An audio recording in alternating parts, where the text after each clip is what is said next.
So step 1 is the big idea. Prvi korak je velika ili glavna ideja. I write down the big idea of the passage in one sentence. Napišem tu veliku glavnu ideju odlomka u samo jednu rečenicu. If you can't summarize the message of your sermon in one sentence, ako ne možete da sumirate poruku vaše propovedi u jednu rečenicu, then you don't yet know what you're talking about. onda možda ne znate o čemu pričate. And if you don't know what you're talking about, how do you expect anybody else to know what you're talking about? I ako vi ne znate o čemu pričate, kako drugi ljudi da znaju o čemu pričate? So I put my message, I boil it down to one sentence. If no one else remembers anything I say, you remember one sentence. Tako da celu svoju propoved ja sumiram u jednoj rečenici, tako da ako se neko ništa ne sjeća od moje propovedi, bar da se seti te rečenice. And then I'll repeat that sentence several times throughout the sermon. I onda ću nekoliko puta da ponovim tu rečenicu tokom propovedi. Because the mark of a good teacher is repetition. Jer znak dobrog propovednika je repeticija. Let me say that one more time. Još jednom ću da ponovim. The mark of a good teacher is repetition. Znak dobrog propovednika je repeticija. All right. So next, after identifying the main point, then I move on, the big idea, and then I move on to identifying the main points, which are my progressive argument. Dakle, imamo prvo glavnu ideju, sada idemo na glavnu poentu i to je moj argument koji će da se gradi. Again, from the text, I'm not going out of the text. Maybe some related verses, but I'm creating the idea that the text is saying, and like a lawyer, building a case. Dakle, poput advokatija gradim svoj slučaj, sve je iz teksta, ništa ne dodajem tekstu, ali jednostavno izgrađujem.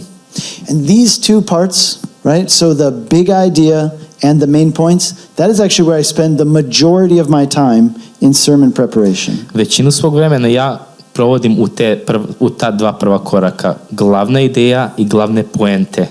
Okay, step 3, I work on my introduction. Treći korak radim na svom uvodu. Remember what Mike said? Like grabbing somebody by the throat? Sećate se što je Mike rekao malo pre, da zgrabiti nekoga za vrat. Our brother said, start your message with something you're comfortable with, right? I neko drugi je rekao, počni svoju propoved sa nečim sa čim si šta ti je ugodno. With my introduction, I want to grab people by the throat. I want to say, here's why this matters. A ja sa svojim uvodom želim da zgrabim ljude za vrat i da im kažem zbog ovoga i ovoga je ovo jako važno da znaš. Here's why what this text is going to tell you is something that you desperately need to know. Zbog ovoga i ovoga je ono što današnji tekst treba da kaže je razlog zašto ti to trebaš da znaš. So you could think about like what is the question that this text is answering. Tako da ono što ćeš da razmišljaš je na koje pitanje ovaj odlomak odgovara. Okay, for example, if the text deals with forgiveness, why is forgiveness necessary? Za primjer, recimo, ako odlomak piše o oproštenju, zbog čega je oproštenje potrebno? Why is forgiveness hard?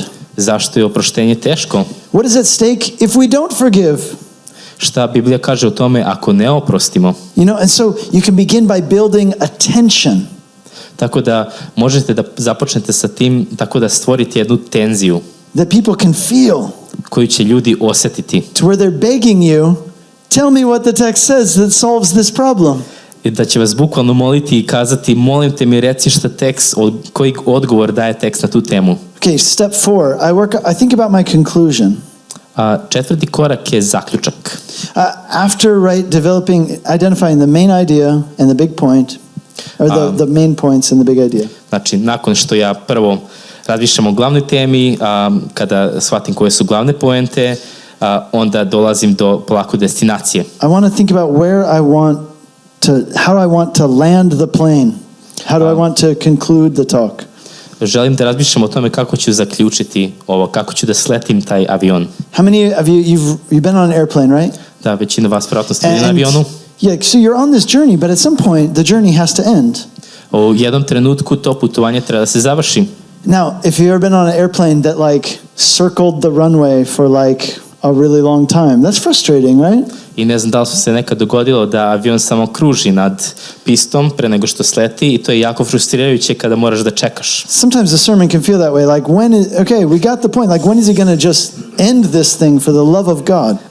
I ponekad propoved je tako, imam osjećaj kao, brate, kad ćeš više da sletiš taj avion? Or have you been on a plane where it's like it landed abruptly and you were shocked and kind of scared?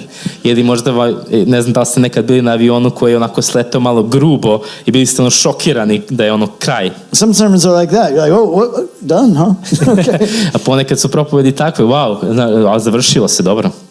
Everything in your message is building up to the conclusion, so don't rush it, but also just end it at some point, right? Sve u tvojoj propovedi treba da vodi kod zaključka, kraja, tako da treba da postoji kraj.